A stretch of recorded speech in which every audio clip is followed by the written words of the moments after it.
అందరికీ నమస్కారం. SBR talks channel స్వాగతం. మిత్రులారా, ఒకసారి మీరు దీన్ని చూస్తే ఇది ఒక నందనవనంలాగా కనిపిస్తుంది. బహుశా ఏదో గార్డెన్కి వచ్చినట్టు మీరు భావించవచ్చు ఉండొచ్చు. ఇది నానో వారి ఇంటర్మీడియట్ కాలేజ్. త్వరలో స్టార్ట్ కాబోతుంది. ఆల్రెడీ అడ్మిషన్స్ నడుస్తున్నాయి. 15 ఎకరాల విశాలమైనటువంటి ప్రాంగణం, చుట్టూ గ్రీనరీ, కూరగాయల తోటలు ఉన్నాయి. దీని పక్కనే హిమాయత్ సాగర్ ఉంటుంది. మీరు ఇంటర్మీడియట్ కాలేజ్ అనగానే మనకు ఉండేటువంటి ఒపీనియన్ అంటే ఒక అపార్ట్మెంటు, రణగుణ ధ్వనులు, చాలా ట్రాఫిక్, పార్కింగ్ ప్లేస్ ఉండదు. సో ఇట్లాంటి మైండ్ సెట్ తోటి ఉన్నాం. కానీ ఆ ఇంటర్మీడియట్ కాలేజీని కూడా ఒక అత్యంత సౌందర్యవంతంగా ప్రకృతి ఒడిలో ఉండేటువంటి ఒక శాంతినికేతన్లాగా ఉన్నటువంటి కాలేజ్ ఇది. ఫస్ట్ ఆఫ్ ఆల్ కేసీ గారిని మరియు శ్రీనివాస్ గారు డైరెక్టర్స్ని పూర్తిగా అభినందిస్తున్నాను. దీనికంటే ముందు శ్రీనివాస్ గారితో కూడా మంచి సుదీర్ఘమైన ఇంటర్వ్యూ తప్పనిసరిగా చూడండి మిత్రులారా.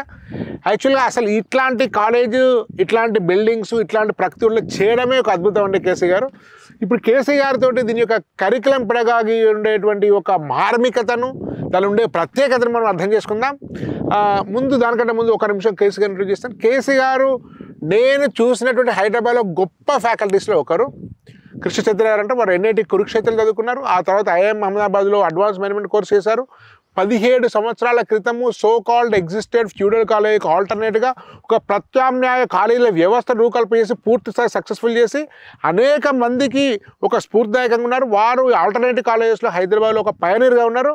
సో గొప్ప మ్యాథమెటిక్స్ ఫ్యాకల్టీ, మంచి సహృదయమైనటువంటి వ్యక్తి, విలువలతో ఉన్నటువంటి వ్యక్తి. నేను హైదరాబాద్ ఇండస్ట్రీలో ఒక గొప్ప వ్యక్తిత్వంతో దార్శనిక చూసినటువంటి గొప్ప వ్యక్తుల్లో కేసీ గారు ఒకరు. ధన్యవాదాన్ని మాకు టైం ఇచ్చినందుకు ఎస్బిఆర్ టాక్స్కు. తప్పనిసరి వీడియో చివరి చూడండి. కేసీ అంటే ఒక ట్రెండ్ సెటర్. మొత్తం హైదరాబాద్లో 17 ఏళ్ల క్రితం ఎవరైనా సాహసించగలుగుతారా? ఒక ఈ ఎగ్జిస్టెడ్ సో కాల్డ్ ఫ్యూడల్ కాలేజ్కు, నేను కార్పొరేట్ ఏమన్నా ఫ్యూడల్ కాలేజ్ అది. సో ఒక వాటికి ఎస్టాబ్లిష్ చేసి 17 ఏళ్ళ వరకు కూడా ఇప్పటికీ ఒక ఓన్ బ్రాండింగ్ చేసుకొని ఎక్స్పాన్షన్ అవుతూ ఎలాంటి రాంగ్ ప్రాక్టీస్ చేయకుండా ఉండడం అనేది రియల్లీ సెల్యూట్ సార్ యాక్చువల్లీ. ఎందుకంటే మీరే కాదు, ఇప్పుడు ఏవైతే హైదరాబాద్లో ఉన్న 10-15 కాలేజెస్ ఓ మోస్తరుగా నిలబడే ఆల్టర్నేట్గా వాళ్ళందరూ మీకు రుణపడి ఉండాలి. ఎందుకంటే మీరు సక్సెస్ కాకపోతే వాళ్ళు కాకపోయేవారు, వాళ్ళకి ధైర్యం చేసేటోళ్ళు కాదు. సో దట్ ఈస్ గ్రేట్ అండి యాక్చువల్లీ. అసలు ఎందుకంటే నేనేమంటానంటే కాలేజ్లో ఒక డెమోక్రటిక్ కాంపిటీషన్ ఉండాలి. ఒక నలుగురు కలిసి ఒక కాలేజ్ పెట్టుకోవాలి, తర్వాత ఇంకో నలుగురు పెట్టుకోవాలి. అలా 50 సంవత్సరాలు ఉండాలి. ప్రతి మంది దగ్గర వాళ్ళ స్థాయి ప్రకారం స్ట్రెంత్ ఉండాలి. డిఫరెంట్ పెడగాగీస్ ఉండాలి. డిఫరెంట్ కరికులమ్స్ ఉండాలి. డిఫరెంట్ వాల్యూ సిస్టమ్స్ ఉండాలి. వాటి మధ్య పోటీ ఉండాలి. ఒక అట్లా కన్స్ట్రక్టివ్ ఎదగాలి. సరే, కోటాలో కూడా నెగిటివ్ సైడ్ ఉన్నప్పటికి కూడా చాలా ఇన్స్టిట్యూషన్స్ డెమోక్రటిక్ ఎదిగాయి. సరే, కొంత ర్యాంక్ ప్రాక్టీసెస్ ఉండొచ్చు. కానీ అట్లా జరగకుండా ఈ మొత్తం నా దగ్గర చదివితేనే సీట్లు వస్తాయి, నేనే దీని పయనీరు, ఇంకెక్కడ చదివినా కూడా మీకు రాదు, మేమే ఉండాలి అనేటువంటి ఇది దాన్ని ఆ పారాడైమ్ మొత్తాన్ని మీరు డిస్ప్రూవ్ చేసి ఎమర్జ్ అయ్యారు. ఇట్స్ గ్రేట్ అండి. ఇప్పుడు 17 ఏళ్ళ నుంచి పెద్దగా మార్కెటింగ్ లేకుండా, ప్రచారం లేకుండా, రాంగ్ ప్రాక్టీస్ లేకుండా నిలబడినట్టే మీరేదో ఒక వినూత్నమైనటువంటి కరికులం కానీ పెడగావి కానీ చేసి ఉంటారు డెఫినెట్. లేకుంటే మీకు సర్వైవల్ ఉండదు, మీకు ఒక ఐడెంటిటీ ఉంది. సో ఈ కరికులం పెడగాగి అసలు దీనికి యూనిక్నెస్ ఏంటి అసలు? సో బేసికలీ అంటే మీరు ఇందాక ఫ్యూడల్ సంస్థలు అన్నారు, అక్కడితో జస్ట్ కంటిన్యూషన్ చేయాలి అని అంటే అవి మేజర్గా ఏమవుతున్నాయంటే they are focusing on rote learning. Okay, rote learning వల్ల ఏమవుతుందంటే ఇమీడియట్గా నాకు ఏదో నొప్పి వస్తే ఒక పెయిన్ కిల్లర్ వేసుకోవడం లాంటిది. అది అంటే it's not solution or treatment the problem. Okay, ఇమ్మీడియట్గా ఏదో మార్కులు వీకెండ్ మార్కులో బూస్ట్ వచ్చేస్తుంది, ఇంకేదో వచ్చేస్తుంది, బట్టి పడితే మార్కులు వస్తాయి. కానీ బట్టి పెట్టడం వల్ల వాళ్ళకి కాన్సెప్చువల్ గ్రౌండ్ కానివ్వండి, స్ట్రెంగ్త్ కానివ్వండి, ఇది జరగదు. సో మా దగ్గరికి వెళ్ళిన పిల్లలు ఇమ్మీడియట్ రిజల్ట్ ఓకే పర్లేదు అనుకున్న డౌట్స్ ఉన్నా కూడా వాళ్ళు ఇంజనీరింగ్ కాలేజెస్లో జాయిన్ అయిన తర్వాత ఈ బెనిఫిట్స్ అన్ని వాళ్ళు చూస్తున్నారు. ఓకే, ఈ కాన్సెప్చువల్ క్లారిటీలో అంటే తను ఉన్నప్పుడు తన పక్కన చుట్టూ 10 మంది నారాయణ విద్యార్థులు, చైతన్య విద్యార్థులు ఉంటారు, మా పిల్లడు ఉంటాడు. ఓకే, వాడు సేమ్ ర్యాంక్ వచ్చిన వాడే, మావాడు సేమ్ ర్యాంక్ వచ్చిన వాడే ఉంటాడు. సో జనరల్గా వీళ్ళ ఉద్దేశం ఏంటంటే మా ఇద్దరం సేమ్ క్యాపబిలిటీ ఉండాలి, సేమ్ విధంగా మేము ఆన్సర్ చేయాలి అని అనుకుంటారు. ఒకే ర్యాంక్ వచ్చిన వాళ్ళు కూడా ఉంటారు కాబట్టి కనుక సేమ్ బ్యాచ్, సేమ్ అంతా సేమ్ అదే కాంపిటీషన్ కనుక మేము ఒకే రకంగా ఉంటాము అనుకుంటాడు. కానీ అక్కడ చూస్తే వీడు ఆన్సర్ చేసే పద్ధతి, వీడు ఆలోచించే పద్ధతి అంతా చాలా తేడాగా ఉంటుంది. సో ఆ స్టూడెంట్స్ కమ్ బ్యాక్, పేరెంట్స్ కూడా సార్ అక్కడికి వెళ్ళిన తర్వాత మీరు క్లాసులలో అప్పుడప్పుడు గుర్తుకొస్తున్నారు, అప్పుడు అర్థమవుతుంది, అప్పుడు ఎగ్జాక్ట్లీ అప్పుడు అర్థమవుతుంది. సో వాళ్ళు they are our pioneers, they are our mouthpieces. Immediate students కాదు, ఇమీడియట్ గా పాస్ అయిన స్టూడెంట్స్ కి డౌట్ ఉంటుంది, అరే నేను ఇక్కడైతే ఇంకా వచ్చే వాళ్ళు 1, 2, 3 ర్యాంకులు చూస్తున్నారు కాబట్టి. కానీ ఇంజనీరింగ్ కాలేజ్కి వెళ్ళిన తర్వాత వాళ్ళు అక్కడ 1-2 ఇయర్స్ చూసిన తర్వాత then they truly realise what nano is. So దీనికి ఏంటంటే కాన్సెప్చువల్ బేస్ నుండి బిల్డ్ చేసుకుంటూ వస్తాం, వాళ్ళ అబిలిటీస్ మీద వర్క్ చేస్తాం. వాళ్ళు ఇప్పుడు ఎనీ కాంపిటేటివ్ ఎగ్జామినేషన్కి ఇన్ఫర్మేషన్తో పాటు స్కిల్ సెట్ అవసరం. స్కిల్ సెట్ ఏంటంటే thinking ability, logical ability, problem solving ability, ఇవన్నిటిని కలిపి ఒకటే అబిలిటీ కింద చెప్పాలంటే ప్రాబ్లమ్ సాల్వింగ్ అబిలిటీ రావాలి. వేరే ఇన్స్టిట్యూషన్స్లో ఏమవుతుందంటే వాడికి ఆల్రెడీ 10th క్లాస్ వరకు వచ్చిన అబిలిటీని అదే వాడుకొని దాని మీదే బిల్డ్ చేసుకుంటున్నాడు. కానీ at our place we work rigorously to improve their abilities. చాలా కష్టపడతాం అక్కడ, అంటే అది తెలీదు, ఇంటాంజిబుల్. ఇప్పుడు ఒక ప్రోగ్రామ్ చేస్తున్నప్పుడు ఒక క్లాస్లో పిల్లోడిని నా మట్టుకు నేను క్లాస్ పాఠం చెప్తూ బోర్డు మీద తిరిగి అన్ని క్వశ్చన్లు సొల్యూషన్ రాసుకుంటూ పోతే సుఖంగా ఉంటుంది ప్రాణం, ఎటువంటి ఇబ్బంది ఉండదు. నాకు ఒక 10 క్వశ్చన్లు వచ్చు, బోర్డు మీద క్వశ్చన్ రాస్తాను, ఇంపార్టెంట్ అంటాను, సొల్యూషన్ రాస్తాను, అర్థమైందంటారు, నెక్స్ట్ క్వశ్చన్ రాస్తాను, సొల్యూషన్ రాస్తాను. చాలా సుఖమైన ప్రయాణం ఫర్ టీచర్. బట్ మా దగ్గర క్లాసులు ఎట్లా ఉంటాయంటే ప్రతి క్వశ్చన్ ఇచ్చిన తర్వాత పిల్లలకి ఇచ్చి వాళ్ళకి చేయమని, ఎంతమంది చేశారు, ఎంతమంది చేయలేదు, చేయని వాడు ఎందుకు చేయలేదు, ఎక్కడ మిస్ అయ్యాడు, అప్పుడు మేము సాల్వ్ చేయడం. మళ్ళీ రెండో క్వశ్చన్ మళ్ళీ వాళ్ళతో చేయించి చేసిన వాళ్ళని చాలా టైం తీసుకుంటుంది కదా. ఇది ఇనీషియల్గా టైం తీసుకుంటుంది కానీ it's actually the speediest fast. అందుకని మిగతా వాళ్ళకన్నా నా సిలబస్ కొంచెం ఫాస్ట్గా అయిపోతుంది. ఎందుకు అవుతుంది అని అంటే ఈ ప్రాసెస్లో వెన్ హీఈస్ వర్కింగ్ పిల్లోడి స్పీడ్ మన స్పీడ్ కన్నా చాలా ఎక్కువ ఉంటుంది. సో వాళ్ళకి ఎప్పుడైతే చేయడం అలవాటు అయిపోతుందో వాడు చక్కచక్క ఆన్సర్ 50 క్వశ్చన్లు చేసే వాళ్ళు 10 క్వశ్చన్లతోటే క్లారిటీ వస్తుంది. ఎందుకంటే ఐఐటి లాంటి ఎగ్జామినేషన్స్ లో నేను 1,00,000 క్వశ్చన్లు నేర్చుకున్నా కూడా 1,00,000 క్వశ్చన్ మళ్ళీ కొత్త క్వశ్చనే ఉంటుంది. అది కాకుండా 1000 క్వశ్చన్లు నేను చేయగలిగితే, నేను పిల్లలకి చెప్పేది ఒకటే ఏంటంటే బోర్డు మీద నేను కనుక క్వశ్చన్ సాల్వ్ చేస్తే ఆ క్వశ్చన్ నీకు వేస్ట్ అయిపోయినట్టే. సో పిల్లలతో చేసి వండర్ఫుల్ అండి. యాక్చువల్ నేను నాకు గుర్తు 2001లో నేను ఒక ఇప్పుడుండే టాప్ కాలేజీలో ఒక దానిలో నేను పనిచేశాను, ఎంసెట్ ఫ్యాకల్టీ, మెహదీపట్నం బ్రాంచ్. అప్పుడు నేను 4 సెక్షన్స్ డీల్ చేశాను. 4 సెక్షన్లు నేను teacher 4 to 8 hours, 3 hours, 11 hours teach చేసేవాడిని. అప్పుడు నాకు ఎట్లుండే అంటే సిస్టము, ఇప్పుడు నెంబర్ 1 కాలేజీలు అనేటివి ఒక లిస్ట్ వచ్చేది. అంటే మీరు ఈ రోజు ఈ క్వశ్చన్స్ చెప్పాలి, 1, 2, 7, 11, 18, 25 అది తప్ప వేరే చెప్పద్దు, మిగతా వాడు చేసుకోవాలి. ఇక మనం చేసేది ఏముండదు, మన క్రియేటివిటీ లేదు, ఇన్నోవేషన్ లేదు, స్టూడెంట్ సైకాలజీ లేదు, స్టూడెంట్ కూడా స్టాండర్డ్స్ లేదు. మీరు రోట్ లెర్నింగ్ అన్నారు కదా, మరి ఇంకా రోట్ కంటే దారుణమైన పేరు పెట్టాలి, అది రోబోటిక్ లెర్నింగ్ అట్లా అన్నారు కదా. సో అట్లా మీరు అట్లా లేదా మీకు అట్లా లిస్ట్ అందరూ వచ్చి లెక్చర్ ఫ్రీడమ్ లేక అట్లా కాదా? అంటే దీంట్లో 2 వర్డ్స్ ఉన్నాయండి. ఒకటేమో టీచర్ ఫ్రీడమ్ ఎంత ఇంపార్టెంటో, ఒక స్టాండర్డైజేషన్ ఉండడం కూడా అంతే ఇంపార్టెంట్. అట్లానే స్టాండర్డైజేషన్ దేవంగా నమ్ముకుంటే టీచర్ ఫ్రీడమ్ దెబ్బతింటుంది, లెర్నింగ్ స్కిల్స్ అన్ని దెబ్బతింటాయి. Centralised, decentralised both. ఎగ్జాక్ట్లీ, ఆ 2 ఉండాలి, 2 ప్రాపర్ మిక్స్లో ఉండాలి. ఏంటంటే ఉప్పు కారం కరెక్ట్గా ఉంటేనే ఆ డిష్ ఏదో ఒకటి ఎక్కువ ఇంకోటి తక్కువ అయిపోయినా కూడా అది. సో స్టాండర్డైజేషన్ నమ్ముకునే ఇన్స్టిట్యూషన్స్ కొన్ని ఉన్నాయి. ఇండిపెండెంట్గా కొత్తగా వస్తున్న ఇన్స్టిట్యూషన్స్ కూడా ఐఎమ్ సారీ టు సే కొంతమంది they are completely dependent on freedom. టీచర్కి 3 ఉంటే చెప్పేస్తాడు, 3 లేకపోతే చెప్పడు, అది సిలబస్ లాగుతూనే ఉంటాడు. ఒక సిలబస్ ముందు అవుతుంది, ఒక సిలబస్ లాస్ట్గా అవుతుంది. So this kind of eccentricities are there. ఎందుకంటే ఇప్పుడు మనం కూడా ఒక పద్ధతి, ఒక ప్రణాళిక, ఒక ప్లాన్ లేకపోతే we will not be in our control. True. So దీనికి ప్లాన్ చేసుకోవడం ఎంత ఇంపార్టెంటో అలాగే ఫ్రీడమ్ ఇచ్చుకోవడం కూడా అంతే ఇంపార్టెంట్. ఎందుకంటే ఎడ్యుకేషన్ అనేది ఎస్పెషల్లీ ఒక ఫ్యాక్టరీ లేని అసెంబ్లీ కాదు. అంటే ఒక మెక్డోవల్ బర్గర్ చేయాలంటే ఏ ఫ్యాక్టరీలో చేసినా అదే రకంగా చేస్తారు, మ్యానుఫ్యాక్చరింగ్ ఇండస్ట్రీలా కాదు. ఇక్కడ ఒక్కో పిల్లోడు వేరు, ఒక బ్యాచ్ వేరు. ఒక ఫిజిక్స్ క్లాస్ విన్న తర్వాత మ్యాథ్స్ క్లాస్ వింటే వాడి రియాక్షన్ వేరే ఉంటుంది, కెమిస్ట్రీ క్లాస్ విన్న తర్వాత మ్యాథ్స్ క్లాస్ వింటే వాడి రియాక్షన్ వేరే ఉంటుంది. 3 బాగున్న రోజు వేరే ఉంటుంది, 3 బాగలేని రోజు వేరే ఉంటుంది. అండ్ మాస్గా 3 పాడయ్యే రోజులు కూడా ఉంటాయి. హాలిడే రోజు ఇప్పుడు క్లాస్ పెట్టామనుకోండి, మాస్గా మొహం మార్చుకొని వస్తుంటారు. లేదు వాడికి ఎక్స్ట్రా క్లాస్ నీకోసం నేను తీసుకుంటున్నానని కన్విన్స్ చేసి తీయగలిగితే ఫుల్ జోష్లో వస్తాడు. So it's all mood dependent industry. కనుక ముందే నేను ఒక ప్లాన్ వేసుకొని ఇన్ని రోజులలో ఇది చేసేస్తాను, ఈ రోజుల్లో ఈ 12 క్వశ్చన్లు చేయాలి గంటలో అనేది అది చాలా ఫెయిల్యూర్ దిశగా పోతుంది. సో మేమేం చేస్తామంటే గంటన్నర క్లాస్ ఉంటే గంటకి ప్రణాళిక ఫిక్స్డ్ చేస్తాం. సో ఏ క్లాస్లో గంట స్టాండర్డ్, గంట ఇట్ ఈస్ స్టాండర్డైజ్డ్. 1 hour కంటెంటే మేము స్టాండర్డైజ్డ్గా పీపీటీలలో పెడదాం. దాంట్లో థియరీ పార్ట్ కానివ్వండి, దాంట్లో మిగతా ఎన్ని న్యూమరికల్స్ డిస్కస్ చేయాలి, ఏ ఇలస్ట్రేషన్స్ డిస్కస్ చేయాలి, ఇదంతా ఫ్యాకల్టీ టీం అంతా కూడా కూర్చొని ఒక 2-3 months తరువుగా ప్రతి సంవత్సరం రీసెర్చ్ చేస్తూ, ఎందుకంటే ఈ జనవరి, ఫిబ్రవరి, మార్చ్లో ఐఐటి ఫ్యాకల్టీ కొద్దిగా ఖాళీగా ఉంటారు ఇంటర్మీడియట్ ఎగ్జామ్స్. సో మేము కూర్చొని తరువుగా చాప్టర్ బై చాప్టర్ డిస్కస్ చేసి then we formulate those examples. 1 hour content freeze అయిపోయి ఉంటుంది. Next ½ an hour you are free అంటే పిల్లోడికి అర్థం కాలేదు అనుకోండి, ఒక పర్టికులర్ బ్యాచ్లో ఎక్కువ మంది పిల్లలకి అర్థం కాలేదు, సో ఇవే క్వశ్చన్స్ మళ్ళీ చేయించడానికి వీలు ఉంటుంది. ఇంకా స్లోగా వెళ్తాం. Or similar model of questions నేను బోర్డు మీద రాసి సాల్వ్ చేయొచ్చు. లేదు ఇది చాలా బాగా అర్థమైపోయింది, ఇంకా పిల్లలు చాలా ఫాస్ట్ గ్రాస్ప్ చేసుకోగలుగుతున్నారు, then I will add some tougher questions from my end. So batch modalities బట్టి ½ an hour dynamic. Exactly. KC గారు, యాక్చువల్లీ నేను చాలా కాలేజ్ తిరిగాను.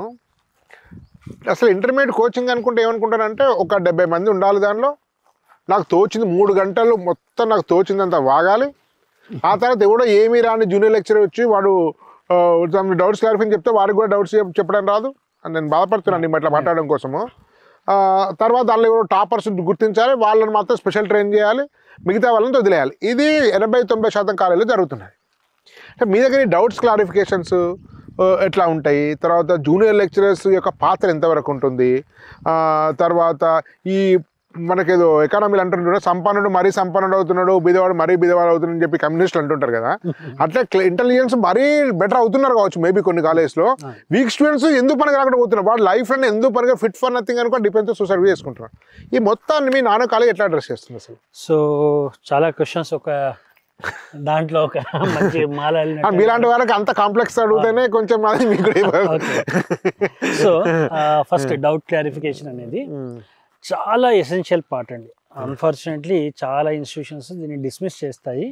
అండ్ కొంతమంది టీచర్స్, కొంతమంది కాదు చాలా మంది టీచర్స్ ఏం చేస్తారంటే దీన్ని డిస్కరేజ్ కూడా చేస్తారు. డిస్కరేజ్ చేయడానికి 2 రీజన్స్ ఉన్నాయి. ఒకటేమో కొద్దిగా ఎమోషనల్ ఈగోయిస్టిక్ అప్రోచ్, నన్ను డౌట్ అడిగితే నేను చెప్పింది అర్థం కాలేదా అనే ఒక నన్నే డౌట్ అడుగుతాడా వీడు, నేను చెప్పిన దాని తర్వాత నీకు డౌట్ వస్తుందా అన్న అహం. రెండోది ఏంటంటే వాడు ఏదైనా క్వశ్చన్ అడగమంటే బయట క్వశ్చన్లు ఎక్కడో అడుగుతాడేమో, నేను ఇరిగిపోతే నా పరుగు పోతుంది అనేది రెండో భయం. సో ఈ 2 భయాలతో డౌట్స్ అహం భయం అండ్ 2 ఒకటి ఉన్న చోట ఇంకోటి ఉంటుంది. సో ఈ వాటితో డిస్కషన్స్ ఎంకరేజ్ చేయరు.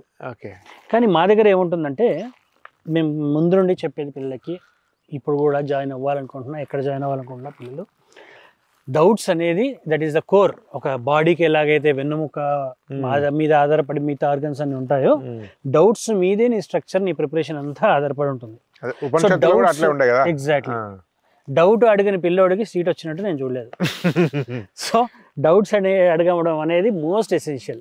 మీరు ఎప్పుడు ఏ రోజు నానోకి వచ్చి చూసినా, ఏ క్యాంపస్లోకి వెళ్ళి చూసినా, మీకు ఒక ఫ్లోర్లో కనీసం 4 క్లాస్ రూమ్లు ఉంటే అక్కడ ఒక క్లాస్ రూమ్లో ఉన్న 2 క్లాస్ రూమ్లో ఉన్న పిల్లలు బయటకు వచ్చి సార్ల దగ్గర కూర్చొని డౌట్లు అడగకపోతే మీరు జాయిన్ కాకండి.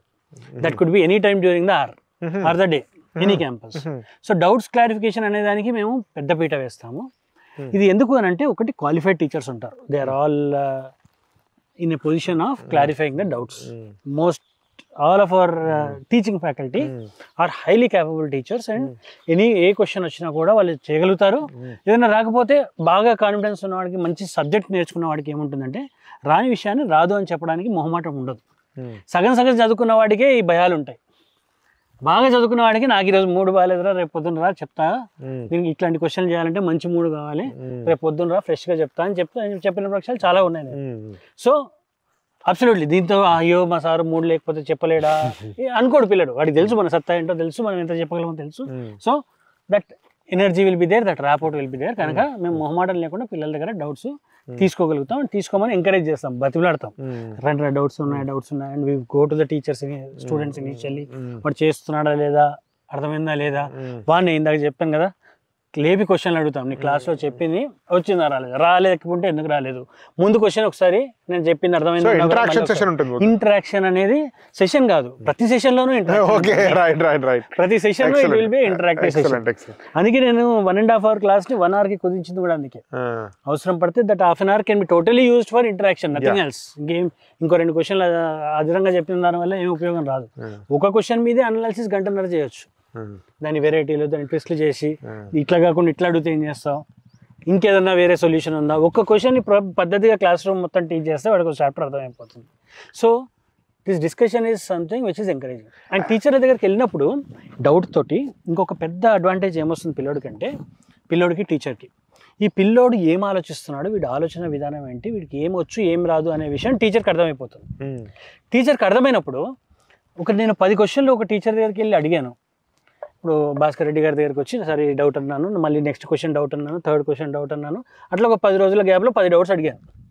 ఇప్పుడు భాస్కర్ రెడ్డి గారికి మంచి టీచర్కి ఏమవుతుంది, వీడు ఎక్కడెక్కడ మిస్టేక్స్ చేస్తున్నాడు, వీడి వీక్నెసెస్ ఏంటి, వీడి స్ట్రెంగ్స్ ఏంటి, వీడి థాట్ ప్రాసెస్ ఎలా ఉంది అనేది మీకు అవగతం అయిపోయింది.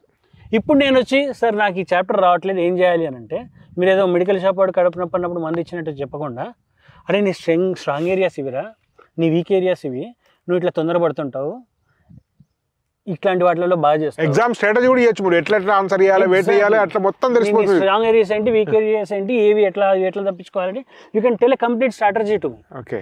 సో ఇది ఎప్పుడు పాసిబుల్ అవుతుంది అంటే, నేను టీచర్తో పర్సనల్గా ఇంటరాక్ట్ అయినప్పుడు మాత్రమే పాసిబుల్ అవుతుంది. నేను గుంపులో గోవిందంలాగా నాకు వచ్చింది నాకు రాలేదు అయిపోయింది క్లాస్ అయిపోయింది నేను బైక్ వేసుకొని వెళ్తానంటే, నేను ఒక శాంపుల్ స్పెసిఫైన్ లాగా కనబడతాను, కానీ నా లోపల ఏం నడుస్తుంది నాకు ఎంత అర్థం అవుతుందని టీచర్కి ఎన్నడూ తెలియదు. అది తెలియాలంటే 1-to-1 ఇంటరాక్షన్ ఉండాలి. నాకు చిన్న ఇంటరప్షన్ అండి, యాక్చువల్గా మీరు చెప్తుంటేదో భగవద్గీత చూస్తే మనకు అది సంవాదం, కృష్ణార్జున సంవాదం, ప్రశ్న జవాబు డౌట్స్ క్లారిఫికేషనే. భగవద్గీత మొత్తం అర్జునుడికి డౌట్స్ క్లారిఫై చేసిండు కృష్ణుడు, అంతే, ఇంతకు మించి ఏం లేదు. ఉపనిషత్తులో కూడా చూస్తే ప్రశ్న జవాబులే, గురువు కూర్చుంటూ కృష్ణ అడుగుతాడు, ప్రశ్నార్జునుడు. మీరు కఠోపనిషత్తు కానీ ప్రశ్నోపనిషత్తు ఉంది ఉపనిషత్తులో కదా దాని పేరు, ప్రశ్న అడగడమే దానిలో. అంటే ప్రశ్న అనేది జీవితం మొత్తంలో అతి కీలకం. ఈ సైన్స్ కానీ ఈ మొత్తం డెవలప్మెంట్ మానవాళి యొక్క ఎవల్యూషన్ అంతా కూడా ప్రశ్న ద్వారా వచ్చింది. అసలు దురదృష్టం అంటే ఈ సో కాల్డ్ నెంబర్ వన్ కాలేజీలో ప్రశ్న అడగనియరు. ఇది ఎట్లా నెంబర్ 1 అవుతుంది? నెంబర్ 1 స్టూడెంట్కి అడిగే అవకాశం ఉంటుంది కావచ్చు, కానీ అందరు అడిగితేనే నెంబర్ 1 కాలేజ్ కదా అది. సో ఇది ఫస్ట్ ఆఫ్ ఆల్ ఈ సెషన్ ఇట్లున్నందుకు చాలా చాలా గ్రేట్ అండి. అసలు ఈ గురువు శిష్యుల మధ్య చర్చ జరగకుండా లెర్నింగే లేదు నా దృష్టింత వరకు. అది నన్ను చాలా హ్యాపీ చేస్తుంది. ఎందుకంటే దీన్ని ఎడ్యుకేషన్ యాక్చువల్ పదం ఎక్స్ప్లోరేషన్. Yeah correct. ఎక్స్ప్లోరేషన్ ఎట్లా జరుగుతుంటుంది అంటే, నేను కొంచెం మట్టి తీస్తాను, ఇంకా నీళ్ళు రాలేదు కదా అక్కడ మట్టే ఉంది కదా అని పిల్లలు మళ్ళీ చెప్తారు, మళ్ళీ ఇంకేదో రకంగా మట్టి తీస్తారు. సో ఇది ఒక ఎక్స్ప్లోరేషన్ లాంటిది. ఆ ఎక్స్ప్లోరేషన్ జరిగినప్పుడే ఈ నాలెడ్జ్, ఇది మేధో మదనం జరగాలి. మేధో మదనం జరిగినప్పుడే కాన్సెప్ట్ కరెక్ట్గా ఒక్కసారి ఇన్ఫర్మేషన్ చెప్పినప్పుడు అండి అది యాజ్ ఇట్ ఈస్గా ఎవరి మైండ్లోనూ కూర్చోదు. ఇప్పుడు చిన్న పదం నేను కుక్క అంటాను, కుక్క అనేది నా మైండ్లో ఒక పిక్చర్ ఉంది, మీ మైండ్లో ఇంకొక పిక్చర్ అయింది, వేరే వాళ్ళ మైండ్లో ఒక పిక్చర్ అయింది. ఈ 3 పిక్చర్లు ఒక రకంగా ఎన్నడూ ఉండవు.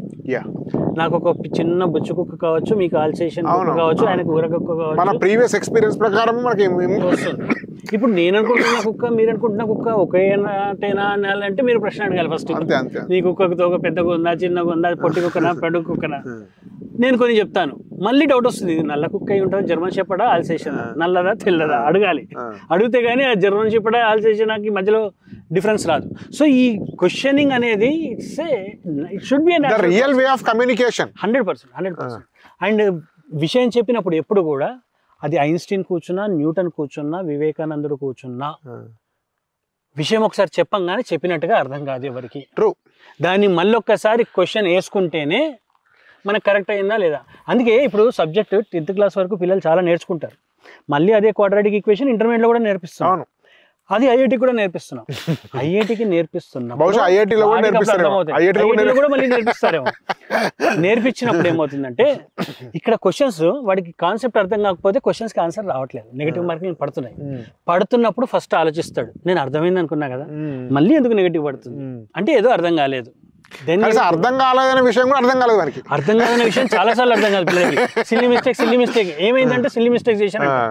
సిల్లీ మిస్టేక్ అనేది ఉండదు, తెలిసి mistake is mistake and mistake is suicidal. మార్కులు పోతాయి, సీట్లు పోతాయి, టైం పోతుంది, ఫ్రస్ట్రేట్ అయిపోతాడు 100%. సో మిస్టేక్ అవుతుంది అని అంటే దానికి కావాల్సిన బ్యాక్గ్రౌండ్ ఏదో మిస్సింగ్ ఉంది. అది ఒక 2-3 సార్లు సేమ్ మిస్టేక్ అవుతుంది అన్నప్పుడు పిల్లలు రియలైజ్ అవుతాడు, ఆహా ఇది సిల్లీ మిస్టేక్ కాదు, ఇట్ ఈస్ సేమ్ మిస్టేక్, అది హ్యాపెనింగ్ అగైన్ అండ్ అగైన్.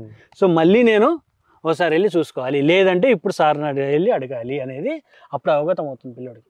అడిగినప్పుడు చెప్తాడు, ఈ ఒక్క పాయింట్ ఉంది కదా, ఇక్కడ ఏ బదులు నువ్వు ఆన్ అనుకున్నావు, ఏ బదులు దా అని చూసావు, దా బదులు ఏ ఉండాలి.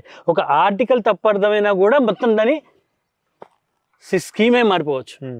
సో ఆ పర్టికులర్గా అంత ఫినిష్తో పిల్లోడు ఎప్పుడైతే ప్రిపేర్ అవుతాడో ఇట్లాంటి ఎగ్జామినేషన్స్ క్రాక్ చేయడం చాలా సులువు అండి. అండ్ ఇట్లాంటి ఎగ్జామినేషన్స్ క్రాక్ చేయాలంటే ఆ ఫినిష్ తోటి ప్రిపేర్ అవ్వాలి. దానికి డౌట్ క్లారిఫికేషన్ అనేది మోస్ట్ ఇంపార్టెంట్. అండ్ ఈ క్యాంపస్కి ఎస్పెషల్లీ వచ్చినప్పుడు డౌట్స్ క్లారిఫికేషన్ అట్లాంటివన్నీ ఈ చెట్ల కింద దీన్ని స్టడీ ఆర్ అంటాం. స్టడీ ఆర్ కాదు, STUDY కాదు. ఇక్కడ ప్రతిరోజు పిల్లడు స్టడీగా అంటే మైండ్ అంతా కామ్ చేసుకొని తన ఉన్న మెడిటేషన్స్ పిల్లలకి కాదు పెద్దవాళ్ళకి కూడా ఏదో ఒక దాని మీద ఉత్సాహం ఇట్లా పొర్లిపోతుంటాయి, ఆలోచనలు పొర్లిపోతుంటాయి. అవన్నిటిని స్తబ్దంగా చేసుకొని ఒకసారి ప్రశాంతంగా తనలో ఉన్న డౌట్స్ అన్ని తీసుకొచ్చి ఇక్కడ మంచిగా క్లారిఫై చేసుకొని అవన్నీ తీరిన తర్వాత ఒక తృప్తితో వెళ్తారు కదా, ఆర్ స్టడీ ఆర్. సో అవన్నీ ఇక్కడ జరుగుతాయి ఆ పిల్లలకి. సో ఇట్స్ నానో గురుకులం. మన గురుకులం ఏ ఫోటో చూసినా కూడా చెట్టు కింద వేద పండితుడు కూర్చొని ఉంటాడు, కింద పిల్లలు కూర్చొని ఉంటారు, సంవాదం జరుగుతుంటుంది. సో ఈ చెట్లు ఇవన్నీ దానికి ప్రతీక. కానీ నేను చాలా మందితో ఇంటర్వ్యూ చేశాను, మేబీ ఒక 20-25 మంది, ఈవెన్ అందులో అనేక మంది ఐటీఎన్స్ చేశాను. కానీ డౌట్ గురించి, ప్రశ్న గురించి ఇంత చర్చ ఎక్కడ జరగలేదు. మీరు అన్నారు వివేకానంద గుర్తు చేశారు. వివేకానంద వెళ్ళినా ఫస్ట్ వివేకానంద రామకృష్ణ పరమహంస జరిగింది క్వశ్చన్ తోటే. మీరు దేవుని చూసారా, చూస్తే ఎట్లా ఉంటాడు, ఈ కష్టాలు ఎందుకు వచ్చాయి, ఆ చర్చ నుంచే వివేకానంద నరేంద్రుడు వివేకానంద తయారు కావడం కోసం ప్రశ్ననే. కాబట్టి మిత్రులారా అందరూ గుర్తుపెట్టుకోండి, ఎక్కడైతే ప్రశ్న అడగడానికి అవకాశం ఉంటుందో, ఎక్కడైతే ఒక చర్చకు అవకాశం ఉంటుందో, ఎక్కడైతే ఒక డెమోక్రటిక్ వాతావరణం ఉంటుందో, ఎక్కడైతే అందరు స్టూడెంట్స్కు లెక్చరర్స్ తోటి ఫ్రీగా మన స్వేచ్ఛ ఉంటుందో అది మాత్రమే మంచి కాలేజీని గుర్తుపెట్టుకోండి. మిగతావన్నీ కూడా అంత ప్రామాణికమైన కాలేజెస్ కాదు. కాబట్టి మీరు దయచేసి ర్యాంకుల బారిన ప్రచార ఆర్బాట్ల పడకండి. మీ పిల్లలకి ఎక్కడ న్యాయం అవుతుందో ఆ కాలేజీని ఎన్నుకోండి తప్ప ఎవరికో టాప్ ర్యాంక్ వచ్చింది అనేది ప్రామాణికం కాదు. ప్రతి స్టూడెంట్ కూడా బెనిఫిట్ అయ్యేటువంటి కాలేజీ మంచిది అని చెప్పి గుర్తుపెట్టుకోండి. యాక్చువల్లీ మీరు ప్రశ్న గురించి, సందేహం గురించి, సంవాదం గురించి చాలా చెప్పారు.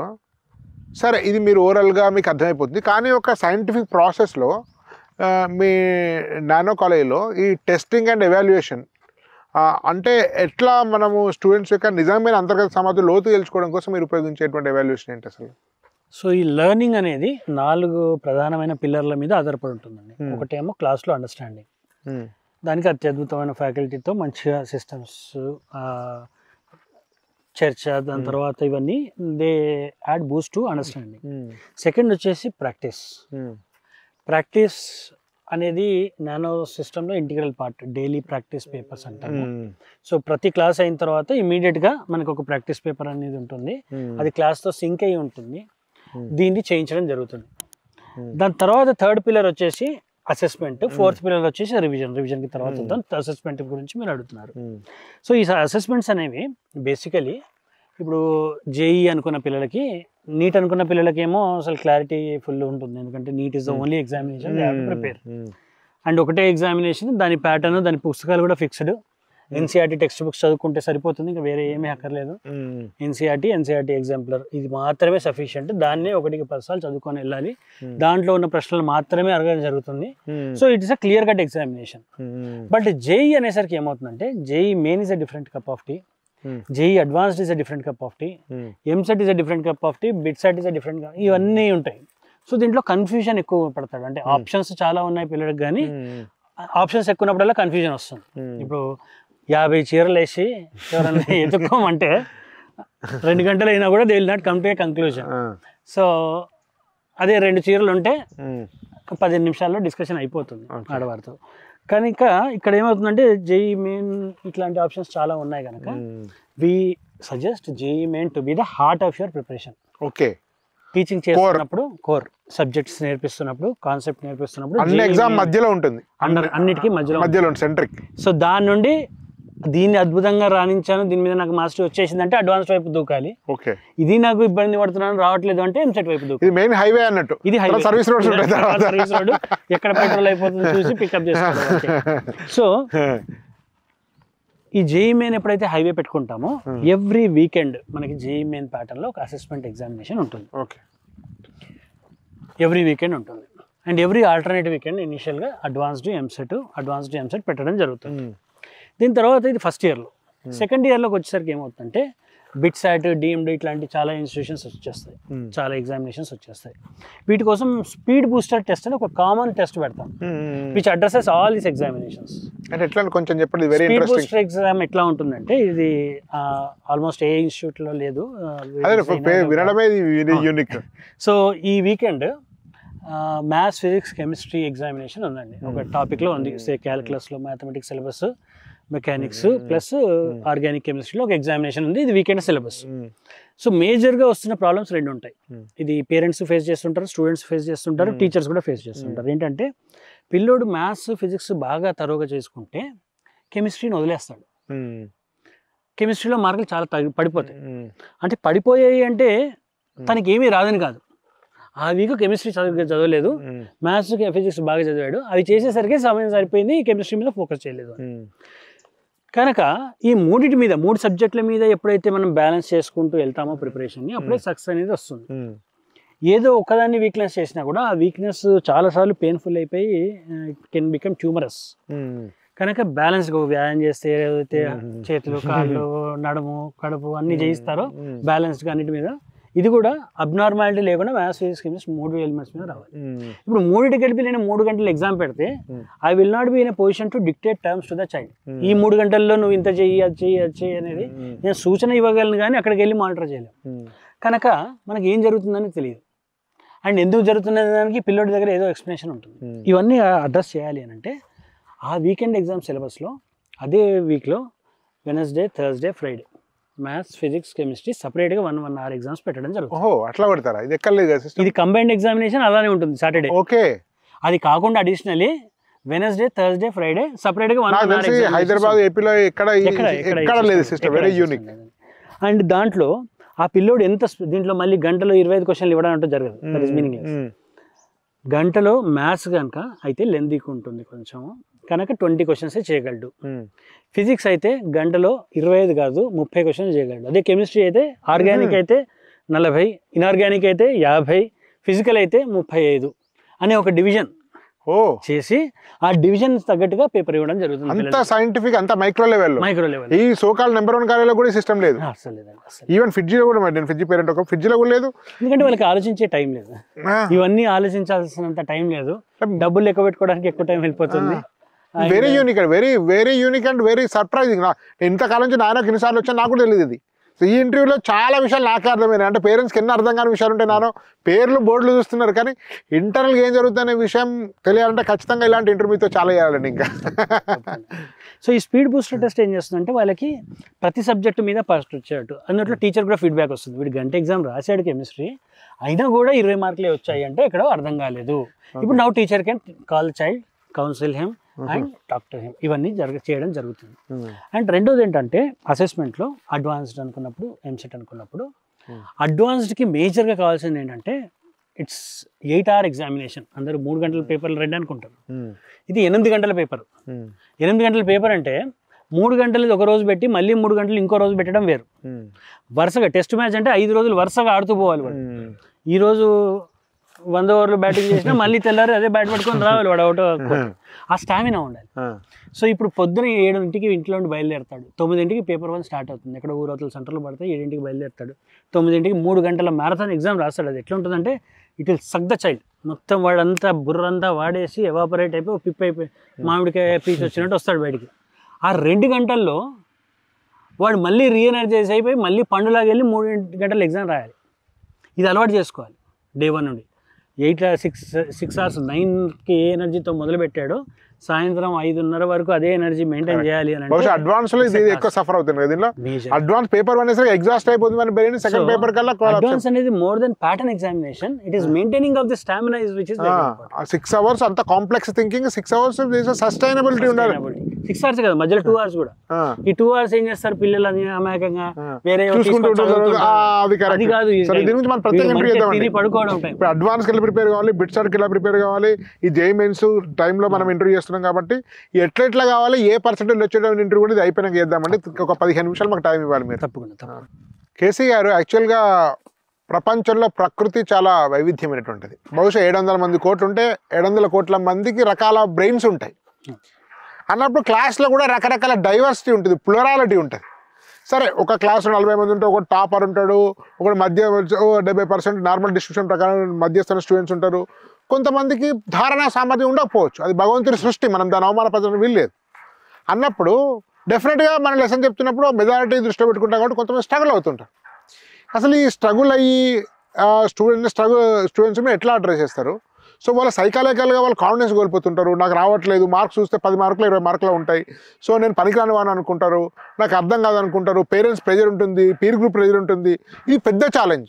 40 మంది ఉంటే సీట్లో వచ్చే వాళ్ళు 4 ఉంటారండి, అంతకంటే ఎక్కువ ఉంటారు నాకు తెలుసు. అసలు మీలాంటి కాలేజీలో 8 మంది ఉంటారు కావచ్చు, కానీ 40 మందిలో 30 మంది సీట్లు అయితే రావు. సో మిగతా వాళ్ళను సైకాలజికల్గా ఎట్లా చేస్తారు, ఎమోషనల్గా ఎట్లా చేస్తారు, అదే ఉన్నంతలో వాడి యొక్క అకాడమిక్ ఇంప్రూవ్మెంట్ అయ్యి ఉన్నంతలో మంచి సీట్ రావడం కోసం మీరు ఎలాంటి చర్యలు తీసుకున్నారు? ఇది చాలా ఇంపార్టెంట్ విషయం అండి. సో ఈ పిల్లలు ఈ స్ట్రగుల్కి లోను కావద్దు అని అనుకుంటే 2 అప్రోచెస్ ఉంటాయండి. ఒకటి వాడిని దీనికి ఎక్స్పోజ్ చేయకపోవడం, అంటే ఇటువంటి సిస్టమ్స్కి, ఈ కాంపిటీషన్కి ఎక్స్పోజ్ చేయకపోవడం. కొంచెం దీన్ని క్లియర్గా చెప్పండి. తప్పకుండా. సో 2 రకాలు, ఈ స్ట్రగుల్ వద్దు నా పిల్లోడికి, స్ట్రగుల్ వద్దు అనుకుంటే, స్ట్రగుల్ ఇబ్బంది పడుతున్నాము అనుకుంటే అసలు ఇట్లాంటి ఐఐటికి ప్రిపరేషన్ వాళ్ళ గురించి చెప్పండి, జేఈ ప్రిపరేషన్ వద్దు అని అనుకోవడం ఒకటి. వచ్చిన వాళ్ళలో కూడా జేఈ ప్రిపరేషన్ వద్దు అనుకొని కామ్గా ఉండడం ఒకటి. లేదు, దీన్ని ఒక పటిమలాగా తీసుకొని, పటిమలాగా తీసుకొని పోరాడడం ఒకటి. సో ఈ రెండిట్లో దీస్ ఆర్ 2 ఎక్స్ట్రీమ్స్. ఇది పోరాడి అలసిపోతాడు పిల్లడు. వద్దు అనుకున్నవాడు చాలా క్యాజువల్గా ఉంటాడు, లైఫ్లో పెద్ద అచీవ్మెంట్ తీసుకోలేకపోతాడు, ఏ స్ట్రాంగ్ డెసిషన్ కూడా లైఫ్లో తీసుకోలేకపోతాడు. That is another extreme. ఈ 2 పద్ధతులు కరెక్ట్ పద్ధతులు కావు, మధ్యమంగా ఉండాలి. ఏముండాలి అని అంటే, మన గోల్స్ని ఒకటి సెట్ చేసుకోవాలి, రీకాలిబరేట్ చేసుకుంటూ ఉండాలి. అంటే నేను స్టార్టింగ్ ఒకే ఐఐటి బాంబేలో కంప్యూటర్ సైన్స్ జాయిన్ అవుదామని వచ్చాను, మంచి పద్ధతి, అట్లాంటి గోల్సే పెట్టుకోవాలి. కష్టపడ్డాం, 6 నెలలు కష్టపడ్డాం, తర్వాత కొద్దిగా పర్ఫార్మెన్స్ సరిపోదు అనిపిస్తుంది. సరిపోదు అని బాధపడుతూ మదన పడుతూ ఉండిపోవడం ఒక ఆలోచన అయితే okay. If not IIT Bombay మంటాస్, IIT Hyderabad, any IIT or any branch, next calibration, సంవత్సరం తర్వాత ఇంకొక calibration. But always that goal should be there and goal should be high. And రెండోది, ఇన్స్టిట్యూట్ పరంగా ఏం చేస్తాము పిల్లలేమో రీకాలిబ్రేట్ చేసుకుంటూ ఉండాలి. ఇన్స్టిట్యూట్ పరంగా పిల్లలకి ఈ స్ట్రగుల్ నుండి ఎలా చేస్తాము అంటే, ఒకటి ద టాక్, మాట్లాడే పద్ధతి. అరే నీకు ఇన్ని మార్కులు తక్కువ వచ్చాయి, యు ఆర్ యూజ్లెస్ అనడం అనేది అది ఒక క్రైమ్. నేను అదే మాట చెప్తున్నాను, వాళ్ళకు యావజ్జీవ శిక్ష అని చెప్తాను. పిల్లగానే కాన్ఫిడెన్స్, ప్రతి వీడియోలో చెప్తాను, పిల్లగాడిని కాన్ఫిడెన్స్ దెబ్బతీసే హక్కు లేదు, కావాలని పనిష్ చేయి వేరే విధంగా. యాజ్ అ టీచర్ నేను కూడా చాలా మంది పిల్లల్ని యూజ్లెస్ అన్నాను. కానీ ఎవరిని అంటాను అంటే, ఎవడైతే బాగా చేస్తున్నాడో వాడిని ఇంకా రెచ్చగొట్టడానికి పనికి మళ్ళీ వాడు కొద్దిగా రైషన్ తీసుకుంటాడు, నాకు ఇది కూడా రాలేదు. టాపర్స్ ని ఎక్కువ మట్టుకు నేను పనికి మళ్ళీ ఇది అది తిడుతుంటాను. కానీ నెక్స్ట్ వాళ్ళ దగ్గరికి వెళ్తున్నప్పుడు చాలా కేర్ఫుల్ లాంగ్వేజ్ ఉండాలి. ఎందుకంటే ఆల్రెడీ ఈ మదన పడేదేదో నువ్వు తిట్టి ఏం చేయగలుగుతున్నావు, వాడికి కొంచెం పెయిన్ ఇన్ఫ్లిక్ట్ చేస్తున్నావు, అంతకన్నా 1000 times పెయిన్ వాడు ఆల్రెడీ అండర్ అవుతున్నాడు. వాడి దగ్గరికి వెళ్ళి ఇట్లాంటి మాటలు మాట్లాడడం అనేది అమానుషం. సో వాడికి చేయాల్సింది ఏంటంటే, పీరియాడిక్ డోసెస్ ఆఫ్ మోటివేషన్ ఇవ్వాలి. ఇప్పుడు మనకి చిన్న ఎగ్జాంపుల్ అండి, జిమ్కి వెళ్తాం. జిమ్కి వెళ్ళని వాళ్ళు 30-35 సంవత్సరాల ఏజ్లో నాకు తెలిసి మన దేశంలో ఎవరు ఉండరు, అందరూ వెళ్ళే ఉంటారు. ఎస్పెషల్లీ సిటీస్లో ఉన్న వాళ్ళు ప్రతి ఒక్కరు జిమ్కి వెళ్ళిన వాళ్ళే, డబ్బులు కట్టిన వాళ్ళే. కానీ దాంట్లో కంటిన్యూ చేస్తున్న వాళ్ళు 5% 10%, అంటే మనకి ఎన్ని 80 సీట్ల పర్సెంటేజ్ వస్తుందో అంతమంది జిమ్లో కంటిన్యూ అవుతున్నారు, మిగతా వాళ్ళంతా డ్రాప్ అవుట్ అవుతున్నారు. ఎందుకు డ్రాప్ అవుట్ అవుతున్నారంటే, వీడికి ఫస్ట్ వారం రోజులనే వాడి దగ్గర ఉన్న కసరత్తు సామాన్ అంతా చూపించేసి వీడు నాకు వద్దు, 3 రోజులు నా కాళ్ళు వస్తున్నాయి, చేతులు నడవలేని పరిస్థితి, 3 రోజులు పడుకుంటాడు. అట్లా భయపడకుండా కొంచెం గ్రాడ్యువల్, కొద్దిగా స్వీట్ టాక్ తోటి, కోర్స్ స్టార్టింగే కొద్దిగా మైల్డ్నెస్ తోటి స్టార్ట్ అయ్యి గేర్ నెక్స్ట్ లెవెల్కి అట్లా once the students are ready. ఇప్పుడు మాకు స్టార్టింగ్ 3 hours సెషన్, దాని తర్వాత ఇది హాఫ్ డే అవుతుంది. హాఫ్ డే నుండి 8:30 to 5:30 అవుతుంది. 8:30 to 5:30 అవడానికి ఒక ఆల్మోస్ట్ 2-3 months గ్యాప్ పడుతుంది. ఎందుకంటే they have to take that load. So day 1 అన్ని మిషన్లు వాటితో చేయించాం, గ్రాడ్యువల్గా పికప్ చేస్తాం. అండ్ దాని తర్వాత రెడీ అనుకున్న పిల్లల్ని ఇంకా ఎక్స్టెండ్ చేయిస్తాం. సో కొంతమంది పిల్లలు at a stage they will prepare about 12 to 14 hours, not everybody. So ఎవరెవరైతే ఎంతెంత లోడ్ తీసుకోగలుగుతున్నారో వాళ్ళకి అంతంత లోడే ఇవ్వడం జరుగుతుంది. కొంచెం పుష్కి మోటివేట్ చేస్తాం, అరే ఇంకొక అరగంట చదువురా ఇది వచ్చేస్తుంది, నువ్వు ఎంసెట్ అనుకున్నావు కదా 10,000 ఈ టార్గెట్ పెట్టుకున్నావు కదా, ఇంకొక అరగంట ఎక్కువ చదువు 5,000లోకి వచ్చేస్తావు, దాంట్లో సిబిఐడి కంప్యూటర్ సైన్స్ వస్తుంది. ఎంసెట్ 5,000కి వచ్చావు కదా, ఇంకొంచెం కష్టపడు బిట్ సైడ్ వచ్చేస్తుంది, ఇంకొంచెం కష్టపడు. సో ఈ కొంచెం అనేది ఆ డోసులలో పెంచుకుంటూ పోతాం. చిన్న గోరుముద్దలు చిన్న పసిపాప తినిపిస్తుంది చూడండి, ఇంకో బుక్క అట్లా పెంచుకుంటూ పోవాలి. అట్లా అయినప్పుడు కానీ డైరెక్ట్గా అయితే ఐఐటి లేదంటే అధపాతాళం అన్న డిక్షన్ లేదు. అండ్ రెండోది, ఈ సక్సెస్ తీసుకున్నా కూడా పిల్లలు ఒక రకంగా అన్ని ఇన్స్టిట్యూట్స్లో జాయిన్ అయిన వాళ్ళు ఇంజనీరింగ్ తర్వాత దీంట్లో నుండి ఒక 5 years తర్వాత తీసుకుంటే, కొన్ని extreme IIT Bombay computer science అట్లాంటి కేసులను పక్కన పెడితే మిగతా వాళ్ళందరూ ఒక మైక్రోసాఫ్ట్ ఆఫీస్కి వెళ్తే విట్ నుండి వచ్చిన వాళ్ళు ఉంటారు, ఐఐటి నుండి వచ్చిన వాళ్ళు ఉంటారు, ఎన్ఐటి నుండి వచ్చిన వాళ్ళు ఉంటారు, మన సిబిఐటి నుండి వచ్చిన వాళ్ళు ఉంటారు, వాసవి నుండి వచ్చిన వాళ్ళు ఉంటారు, అదే ఆఫీస్లో ఉంటారు. సో పెద్ద డిఫరెన్స్ అక్కడేం కనబడదు ప్రొఫైలింగ్. కనుక ఎక్కడి నుండైనా సక్సెస్ రావచ్చు. మా మోస్ట్ ఇంపార్టెంట్ ఏంటంటే పాజిటివ్ మైండ్ ఫ్రేమ్. సో ఈ పిల్లోడి మైండ్ ఫ్రేమ్ని 2 years డిస్టర్బ్ చేయకుండా కాపాడి మళ్ళీ వాపస్గా అట్లానే పంపించడం అనేది క్రూషియల్ ఎఫర్ట్. మీరు సోకాల్డ్ సంస్థలు అన్నారు కదా, వాడు ఎంత ఎనర్జీతో పాపం 10th తర్వాత నేను స్వప్నలోకం నుంచి వస్తాడో, అది పాపం 2వ సంవత్సరాలకి వెళ్ళిన తర్వాత వాడు ముడుచుకుపోయి. కరెక్ట్. కేసీఆర్ నాకు అర్థమైంది, ఓవరాల్ మొత్తం ఇంటర్వ్యూస్ నాకు అర్థమైంది ఏంటంటే, శంషాబాద్ ఎయిర్పోర్ట్ ఉన్నట్టుంది, పక్కనే ఫ్లైట్ వస్తుంది. సో మొత్తం నాకు అర్థమైంది, మొత్తం the essence of this interview, వాడికి ఈ సోకాల్ నెంబర్ వన్ కాలేజీలకు అవన్నీ కోళ్ళు, ఇప్పుడు పౌల్ట్రీ ఫారం మేనేజరు, వీళ్ళంతా ఫీడింగ్ ఇచ్చే మనుషులు, ఆ క్లాసులు అనేవి దానా, మొక్కజొన్న దానా తప్ప. వాడికి ఒక సైకాలజీ ఉంటుంది, వాడికి ఒక సెన్సిటివిటీ ఉంటుంది, వాడు అడాలసెంట్ ఏజ్ కౌమార దశలో ఉండేటువంటి ఎమోషన్స్ ఉంటాయి, వాడు ఒక మనిషి అని గుర్తించలేదు. అవి మీ టీచింగ్లో మొత్తం చూస్తే, నేను ఇంతసేపు ఇంటర్వ్యూ చేసిన అర్థమైంది, ప్రతిదీ సైకాలజికల్ బేస్డ్, ప్రతిదీ వాళ్ళ యొక్క మనస్తత్వము, వాళ్ళకు ఉండేటువంటి మానసిక స్థితి ఆధారంగా ఈ బోధన ఉంది. నాకు తెలిసినంత వరకు 2 రకాలు. ఒకటి, స్టూడెంట్ను ఒక ఇండివిజువల్గా, ఒక మనసున్న మనిషిగా, ఒక ఎమోషన్ ఉన్న మనిషిగా, విభిన్న మానసిక సామర్థ్యాలు, వైయక్తిక ఇండివిజువల్ డిఫరెన్స్ స్టూడెంట్గా చూసి టీచ్ చేసిన టీచర్ ఉండాలి, కరికులం ఉండాలి, పెడగాగి ఉండాలి, టెస్టింగ్ ఉండాలి, తర్వాత సంబంధించిన రెమెడీ క్లాస్. ఇట్లా ఉంటే అది హ్యాపీగా మీ నానో క్యాంపస్ లాగా ఉంటుంది. అట్లా లేకుండా మీకు హైదరాబాద్ ఉండేటువంటి సోకాల్ నెంబర్ 1 కాలేజీలు ఉండి క్రష్ అయిపోయి, డిసప్పాయింట్ అయ్యి, డిప్రెస్ అయ్యి, దురదృష్టవశాత్తు కొంతమంది సూసైడ్స్ కూడా చేసుకుంటున్నారు. And thank you very much Krishna Chaitanya గారు, చాలా అద్భుతమైన ఇంటర్వ్యూ ఇది అండి. కృష్ణ చైతన్య ఇలా అనేక మంది నిపుణులతోటి ఒక ఇంటర్వ్యూల పరంపర కొనసాగుతుంది ఎస్బీఐ టాక్స్లో. తప్పనిసరిగా అన్ని ఇంటర్వ్యూలు చూడండి, ఇంకా అనేకమైన రాబోతున్నాయి. కేసీ గారు రెగ్యులర్గా మనం ఎస్బీఐ టాక్స్కి ఇన్వైట్ చేస్తున్నాం. ధన్యవాద్. భారత్ మాతా కీ జై.